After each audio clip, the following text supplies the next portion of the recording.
তুমি জানো কি যে তুমি বদলে গিয়েছো তাতে কোনো দুঃখ নাই, কিন্তু দুঃখ আমার একটাই যে আমি বিশ্বাস যে মানুষটাকে করেছি সেই মানুষটা ভুল ছিল, যাকে আমি বিশ্বাস করে দিনের পর দিন কষ্ট পেয়েছি। আমি কখনোই তোমাকে বুঝাইতে পারিনি বা পারবো না, বা আমার মতো যারা আছে তারা কখনোই বুঝাইতে পারবে না যে ভালোবাসার মানুষ হারাই গেলে বা ভালোবাসার মানুষ বদলে গেলে তাদেরকে কিভাবে বুঝাইতে হয় বা কিভাবে ফিরিয়ে আনতে হয় সেটা হয়তো জানা নেই। অনেক মানুষ আছে যে ভালোবাসার মানুষটির কাছে অনেক ছোট হয়, ভালোবাসার মানুষটা যদি প্রতারণা করে তবু তাকে ফিরিয়ে আনার জন্য হাজারো চেষ্টা করে। এর জন্য আমার আমি আমি নিজের কাছে নিজে লজ্জিত। আমি এমন একটা মানুষকে বেছে নিয়েছি যে মানুষটা কিনা আমাকে দিনের পর দিন ঠকিয়েছে, আর আমি সেটা বসে বসে আমি চুপচাপ দেখেছি। আমি বুঝতেও পেরেছি, তাকে বুঝাতে গিয়েছি কিন্তু বুঝেনি। আমি ভেবেছিলাম হয়তোবা সে ফিরে আসবে, কিন্তু সে আমাকে কখনোই বুঝতে চায়নি। সবটা সময় আমাকে ধোকা দিয়েছে, মিথ্যা বলেছে, আমি সেটাই বিশ্বাস করেছি। ভালোবাসা মনে হয় এমনই হয় যে ভালোবাসা মানুষ যাই বলবে তাই হয়তো চোখ বুজে সহ্য করতে হবে। এইটাই মনে হয় ভালোবাসা বা প্রকৃতির নিয়ম। কারণ তার প্রতি অন্যরকম একটা ভালোবাসা, ভালো লাগা সবকিছুই কাজ করতো। আমি চাইতাম যে তাকে আমি সুন্দর করে ঘিরে রাখবো, যেন আমার ভালোবাসার মানুষটিকে যেন কোনো কষ্ট বা কোনো দুঃখ ছুতে না পারে।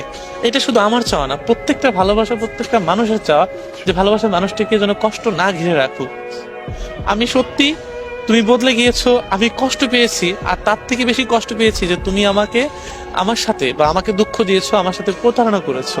যদি বলতে তাহলে হয়তো যত কষ্ট হোক আমি তোমাকে এমনিই যেতে দিতাম, কিন্তু আমাকে যে দিনের পর দিন এইভাবে মিথ্যা ভাবে বলবে বা মিথ্যা ভাবে ঠকাবে সেটা আমি বিশ্বাস করো একদমই প্রস্তুত ছিলাম না।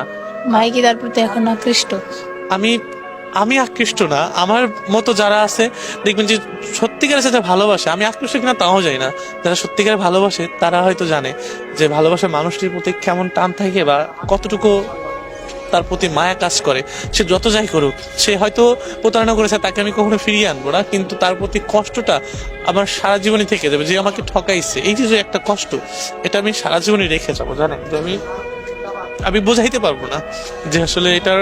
আপনি কান্না করছেন? আমি আপনার চোখে ছোট ছোট পানি দেখা যাচ্ছে। না, আমি কান্না করছি না, কষ্টটুকু এখানে লাগছে যে একটা মানুষ কিভাবে পারে দিনের পর দিন মিথ্যা বলতে, দিনের পর দিন ঠকাইতে। আমার দুঃখ একটা জায়গায় যে কেন কষ্ট দিল, কেন দুঃখ দিল, আমার কমতি কোথায় ছিল। বা আমি আমি তো তাকে কখনো কমতি রাখিনি ভালোবাসা। সেও তো আমাকে পেয়ে কষ্টে ছিল না, আমি তাকে ভালোই রেখেছিলাম। সেও স্বীকার করেছিল যে আমি তোমাকে পেয়ে ভালো আছি, তোমার মতো আমি অন্য কাউকে পেতে চাই না। তবে দিন শেষে আমি কেন তার কাছে হেরে গেলাম।